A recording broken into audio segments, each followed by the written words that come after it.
చారిటబిలిటీ funds. So దీని గురించి అందరికీ పూర్తి అవగాహన ఉండదు. ఇప్పుడు ఈ ఊరువాడ కార్యక్రమం నందమూరి తారక రామారావు గారు అనుమతి తీసుకున్నారా?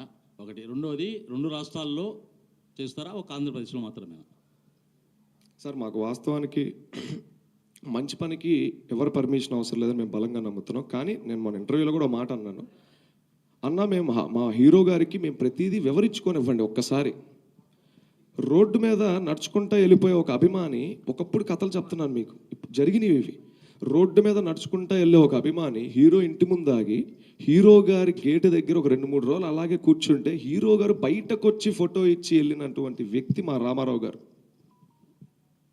అలాంటిది 7 సంవత్సరాల నుంచి ఇంత సర్వీస్ చేస్తా, ఇంత అంటే మేము ఒక్కలమే చేస్తామని మేము ఎప్పుడు చెప్పట్లేదండి. మాది కూడా మేము ఎగ్జాగరేట్ చేయట్లేదు, జనాలే ఎగ్జాగరేట్ చేస్తున్నారు. మేము కామ్గా సోషల్ మీడియా పోస్టర్ వేసుకొని వెళ్ళిపోయాం, జనాలే దాన్ని ఇక్కడ దాకా తీసుకొచ్చారు. సో అలాగా చిన్న అభిమాన్ని కూడా కలిసే మా రామారావు గారు ఇన్ని సంవత్సరాలుగా మేము ఇంత కష్టపడుతుంటే మమ్మల్ని ఎందుకు కలవట్లేదు? మేము ఆయన్ని కలిసి మొరపెట్టుకొని, అన్న మేము ఇంత కష్టపడుతున్నాం మీ గురించి, ఇలా ఒకటి అనుకుంటున్నాం, ఇది చేస్తే బాగుంటుందా లేదా ఒక్కసారి చూడండి అన్న, మా వయసు చాలా చిన్నది, మాకెవరు గైడెన్స్ లేరు, మాకు మేమే తడబడుకుంటా కింద పడతా లేస్తా చేస్తున్నాం అని చెప్పాలని ఎప్పటి నుంచో ఉందండి. కానీ అవకాశం ఎందుకు రావట్లేదో మాకు కానీ, మా కోర్ కమిటీ సభ్యులకు కానీ, మా తల్లిదండ్రులకు కూడా ఎప్పుడు నాకు అది అర్థం కాని ప్రశ్న. కాబట్టి అనుమతి తీసుకోవడం అంటే ఇదే సార్, మంచి పనికి అయితే అనుమతి లేదు, ఆయనే స్టార్ట్ చేయమన్నారు, అందుకే చేసాం. అంటే ఒక నిమిషం, ఇది ఎప్పుడు స్టార్ట్ అయింది మీ ఎన్జిఓ అనేది? సార్ యాక్చువల్గా ఎన్జిఓ కంటే ముందు ఒక చిన్న ఫ్యాన్ క్లబ్గా స్టార్ట్ అయింది 2020 కోవిడ్ ఫస్ట్ వేవ్లో. ఒక 6 నెలలకి మాకంటూ ఒక సపరేట్ ఇంట్రెస్ట్ చూపిస్తున్నారు ఆడియన్స్ మా కంటెంట్కి, దాన్ని ఎన్జిఓగా చేంజ్ చేద్దామని అనుకున్నాం. ఎన్జిఓగా చేంజ్ చేయగానే ఫస్ట్ ప్రోగ్రామే 50 ఊర్లో చేసాం, ఆంధ్ర, తెలంగాణ, కర్ణాటకలో. ఎందుకంటే ఆ టీం కూడా ఎగ్జైట్ అయ్యారు మా కాన్సెప్ట్కి.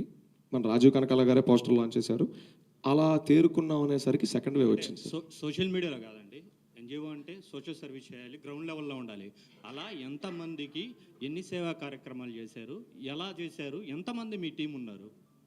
ప్రస్తుతానికి రిజిస్టర్డ్ వాలంటీర్స్ దగ్గరగా ఎన్ఆర్ఐస్ వీళ్ళని పక్కన పెట్టుకుంటే 27,000 మంది వాలంటీర్లు, పైచిలుకు వాలంటీర్లు ఉన్నారు సార్. ప్రోగ్రామ్స్ అంటే చెప్పాను, అన్నదానంతో స్టార్ట్ చేసి కోవిడ్ సెకండ్ వేవ్ రావడం వల్ల మేము కోవిడ్లో చాలా సర్వీసులు చేసాం సార్. అవి మాకు చాలా బలాన్ని కూర్చుని, అండ్ మా టీం కూడా ఇంకా చాలా మందికి వచ్చారు. ఇంట్లో ఉండిపోయే వాళ్ళని, ఆ కోవిడ్ ఎఫెక్ట్ అయిన వాళ్ళకి మేమే డెలివరీలు చేసుకొని ఇంటికి వెళ్ళి ఫుడ్, ట్యాబ్లెట్స్, మెడిసిన్స్ ఇవ్వడం జరిగింది. గేటుకి తగిలిచ్చేసి వచ్చేసేవాళ్ళు. కాకపోతే వాళ్ళు బాధలో ఉన్నారు కాబట్టి ఈ ఫోటోలు దిగి మనం బయటకు పెట్టలేం. మేము పోస్టర్లు ఏ ఊరికి ఆ ఊరు వేసాం, 10-15 ఊర్లు.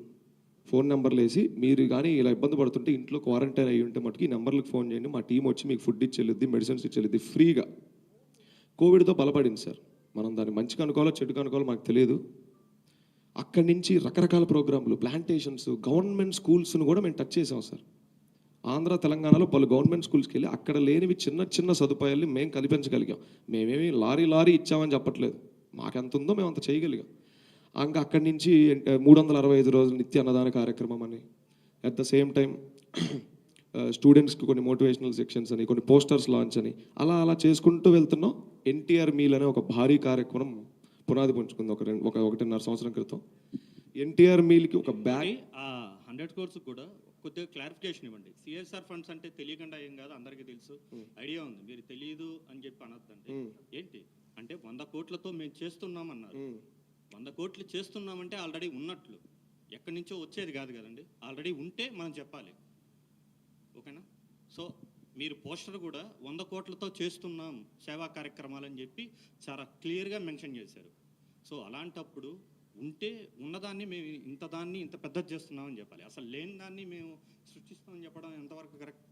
ఎలా దాన్ని ప్రజల్లోకి తీసుకెళ్తున్నారు? ఆ 100 కోట్ల రూపాయల ఫండ్స్ అనేది సేకరించి చేస్తారా? అది క్లారిటీగా చెప్పాలి. మేము సేకరించి కాదు, 1000 కోట్ల రూపాయలు మేము సంపాదించి దాన్ని మేము ఖర్చు పెడతాం అనేది ఒక పద్ధతి. ఆల్రెడీ మా దగ్గర ఉంది 1000 కోట్లు, మేము ఖర్చు పెడదాం అనేది ఒక పద్ధతి. సో క్లారిఫికేషన్ ఇవ్వండి.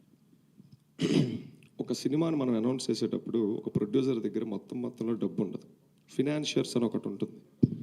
ఇది సినిమా కాదండి. అదే సార్, ఇది సినిమా కాదండి. ఒక ఎన్జిఓ అన్నప్పుడు చాలా బాధ్యతాయుతంగా వ్యవహరించాలి. దానికి వచ్చేటువంటి ప్రతి రూపాయి కూడా ఒక సామాన్యుడి కోసం, ఒక పేద వ్యక్తి కోసం ఎవరో ఒకరు సహాయం చేసేటువంటిది. మీరు చెప్పిన సిఎస్ఆర్ ఫండ్స్ కావచ్చు, what ever it is. CSR funds అనేవి జనరల్గా ఎలా వర్క్ అవుతాయి అంటే, మనం ఆ గ్రామానికి వెళ్ళినప్పుడు మా గ్రామ కమిటీ ఏదైతే ఉంటుందో వాళ్ళని ఎడ్యుకేట్ చేయాలి ఫస్ట్ పాయింట్. ఇప్పుడు ఒక గ్రామంలో మరుగుదొడ్లు లేవనుకుందాం. ఆ గ్రామంలో మా టీమో ఆ బాధితుడో డైరెక్ట్గా టాటాకో లేకపోతే ఒక కంపెనీకో ఫోన్ చేసి, అయ్యా మా ఊర్లో మరుగుదొడ్లు లేవు, వచ్చి మరుగుదొడ్లు కట్టండి అంటే కట్టరు. దానికి ఒక ప్రణాళిక ఉంటుంది. ఫస్ట్ ఐడెంటిఫికేషన్ ఆఫ్ ది ప్రాబ్లమ్ని గుర్తించటం. 2, ప్రెజెంటింగ్ ద ప్రాబ్లమ్ని ఎలా ప్రజెంట్ చేయబోతున్నాం. 3, బడ్జెట్ అనాలిసిస్.